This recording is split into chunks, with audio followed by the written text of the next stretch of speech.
राष्ट्रपति ने मुझे राष्ट्रपति और पार्लियामेंट ने अमेंडमेंट ऑफ डाउरी लॉज साठी के लिए मेरी नियुक्ति हुई है और उसमें पुरुष को और स्त्री को समान लाने के लिए मुझे रिप्रेजेंटेशन के लिए बुलाया है। तो इसके बारे में आपको जो सवाल मुझे पूछने हैं तो आप पूछ सकते हो। और किस तरीके से आप इसे इम्प्लीमेंट करेंगे? क्या आपके पास में ऐसा ब्लूप्रिंट है? क्या ऐसी तैयारियां हैं? अभी देखो कि सेक्शन हिंदू एक्ट आया, हिंदू एक्ट में सभी का कानून थे, लेकिन सभी पॉइंट्स थे और उसके बाद 498 और 125 भी लाया गवर्नमेंट ने। उसके बाद 2005 में जो अंतर्राष्ट्रीय अमेरिका, फ्रांस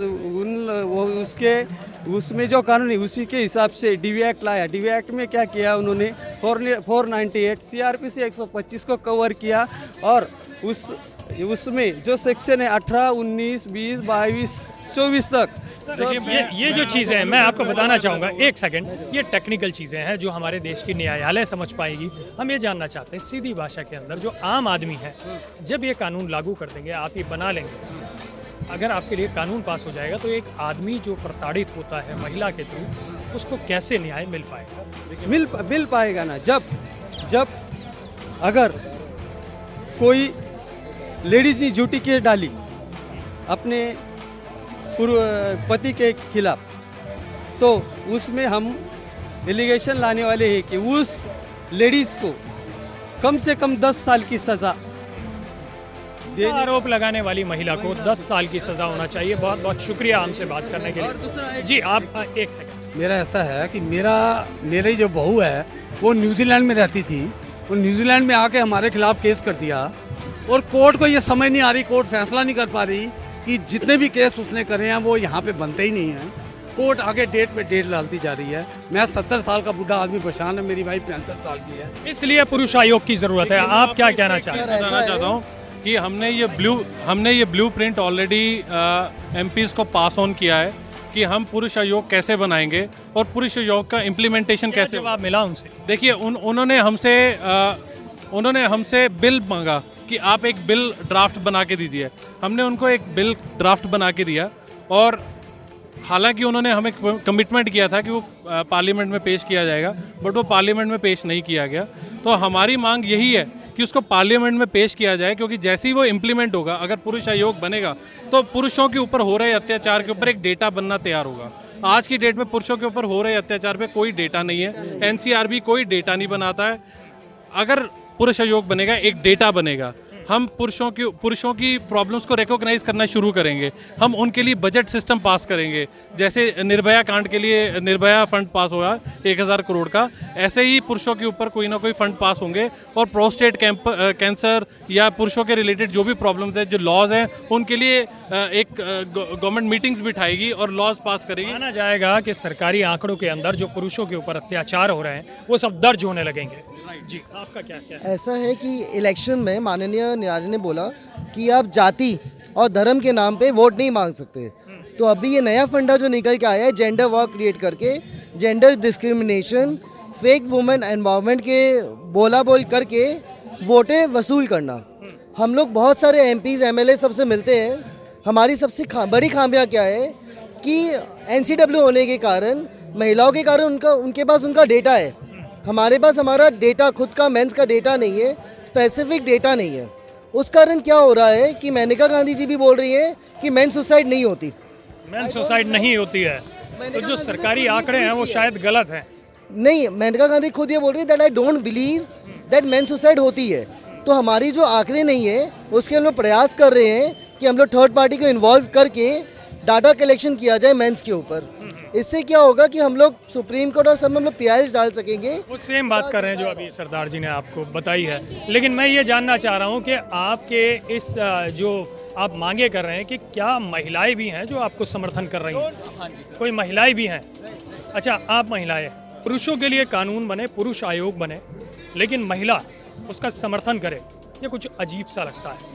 लेकिन अजीब नहीं है, क्योंकि न्याय सबको मिलना चाहिए। इसके अंदर जेंडर चेंज नहीं होता कि जैसे महिला है तो उसके लिए कानून अलग बने और पुरुष है तो उसके लिए क्या कानून बने। मैडम, क्या शुभ नाम है आपका और कहाँ से आए हैं?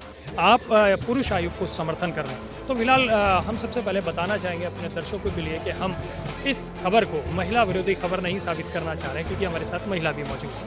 किस लिए ज़रूरत पड़ती है और आप क्या कहना चाहेंगे? अपना इंट्रोडक्शन। मेरा नाम बरखा त्रेहन है, मैं नई दिल्ली से हूँ। सबसे पहले तो मैं आपको ये बताऊँ कि ये महिला विरोधी तो कुछ है ही नहीं इसमें, और ये महिला और पुरुष नहीं है। हम सबसे पहले, मैं एक माँ भी हूँ, मैं एक बहन भी हूँ, मैं एक बेटी भी हूँ, तो ये इसमें कोई विरोध करने वाली कहीं पे भी बात नहीं है। और मैं एक प्रोग्रेसिव महिला हूँ जिसको हमेशा इक्वालिटी की बात करते हुए आपने सुना है। तो इक्वालिटी की अगर हम बात करते हैं तो हमारे को पुरुष आयोग की मांग में हमारा सबसे ज़्यादा समर्थन होना चाहिए, क्योंकि अगर महिला आयोग है, फुल फ्लेज मिनिस्ट्री है हमारे पास, तो पुरुष आयोग क्यों नहीं है? ऐसा मेरा मानना है कि मेरी जैसी सारी महिलाएं जो अपने आप को कहती हैं कि हम प्रोग्रेसिव हैं, जो इक्वालिटी के बारे में बात करते हैं, उन्हें सामने आना चाहिए और पुरुष आयोग बन के रहना चाहिए। और मैं तब तक इस विषय पे काम करती रहूंगी जब तक पुरुष आयोग नहीं बनेगा। अभी कुछ दिन पहले हमने एक कॉन्स्टिट्यूशन क्लब में भी एक प्रोग्राम किया था, जहाँ पे बीजेपी के 2 MPs को बुलाया गया था। उन्होंने भी इस पटल पे आकर के अपनी इच्छा जाहिर करी कि क्यों नहीं बनना चाहिए पुरुष आयोग। एक सेलिब्रिटी है पूजा बेदी, उन्हें हमने बुलाया था, उन्होंने भी पुरजोर तरीके से ये समर्थन दिया कि ज़रूर बनना चाहिए पुरुष आयोग।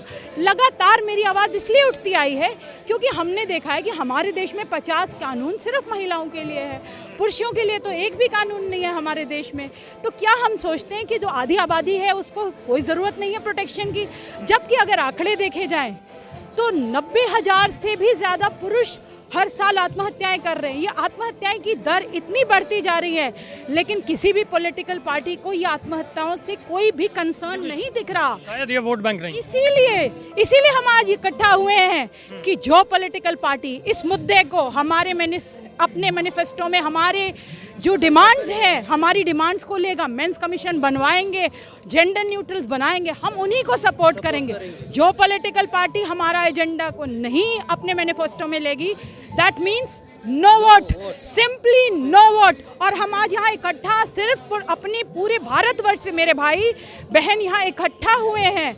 ये आवाज़ हमारे प्रधानमंत्री तक, हमारे सारे मंत्रीगण तक पहुँचनी चाहिए हमारी आवाज़ कि हम सताए हुए नहीं हैं, लेकिन हमारी आवाज़ बहुत दूर तक पहुंचेगी और हम चुप नहीं होंगे जब तक भारतवर्ष को पुरुष आयोग नहीं मिलेगा। पुरुष आयोग को बिल्कुल दिलाया जाएगा। जी, आपका क्या कहना है? आप लेके रहेंगे पुरुष आयोग, लेके रहेंगे। हमें चाहिए पुरुष आयोग, हमें चाहिए पुरुष आयोग, हमें चाहिए पुरुष आयोग, हमें चाहिए पुरुष आयोग। नहीं मजबूरी है, पुरुष आयोग जरूरी है। शौक नहीं मजबूरी है, पुरुष आयोग जरूरी है। हमें चाहिए पुरुष आयोग, पुरुष आयोग, पुरुष आयोग, पुरुष आयोग, पुरुष आयोग, पुरुष आयोग, पुरुष आयोग, पुरुष आयोग, पुरुष आयोग, पुरुष आयोग, पुरुष आयोग, हमें चाहिए पुरुष आयोग, हमें चाहिए पुरुष आयोग, हमें चाहिए पुरुष आयोग, हमें चाहिए पुरुष आयोग, हमें चाहिए पुरुष आयोग, हमें चाहिए पुरुष आयोग, हमें चाहिए पुरुष आयोग, हमें चाहिए पुरुष आयोग, हमें चाहिए पुरुष आयोग। शौक नहीं मजबूरी है,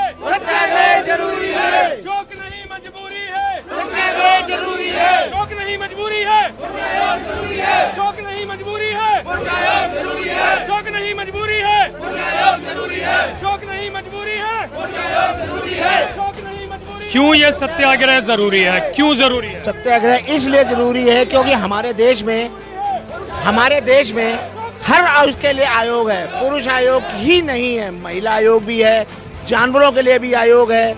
सभी आयोगों के साथ साथ सिर्फ एक बेचारा पुरुष ही है जिसके लिए कोई आयोग नहीं। पुरुष जानवर से भी बदतर हो गया, पुरुष जानवर से भी बदतर हो गया। लोगों का ये कहना है कि जानवरों के लिए भी आयोग है, लेकिन यहाँ पर पुरुषों के लिए आयोग नहीं है। एनिमल राइट्स के लिए यहाँ पे कानून बने हैं और संस्थाएं हैं, लेकिन बड़ी बात यह है कि जो हमारा देश जिसे हम कहते हैं पुरुष प्रधान है, उसके लिए कोई आयोग नहीं है। तो जैसा कि आप देख रहे हैं कि इस वक्त हमारे पीछे काफ़ी तादाद के अंदर एक नया वर्ड निकला है, जिस वर्ड को कहा जा रहा है डिजिटल मॉब लिंचिंग।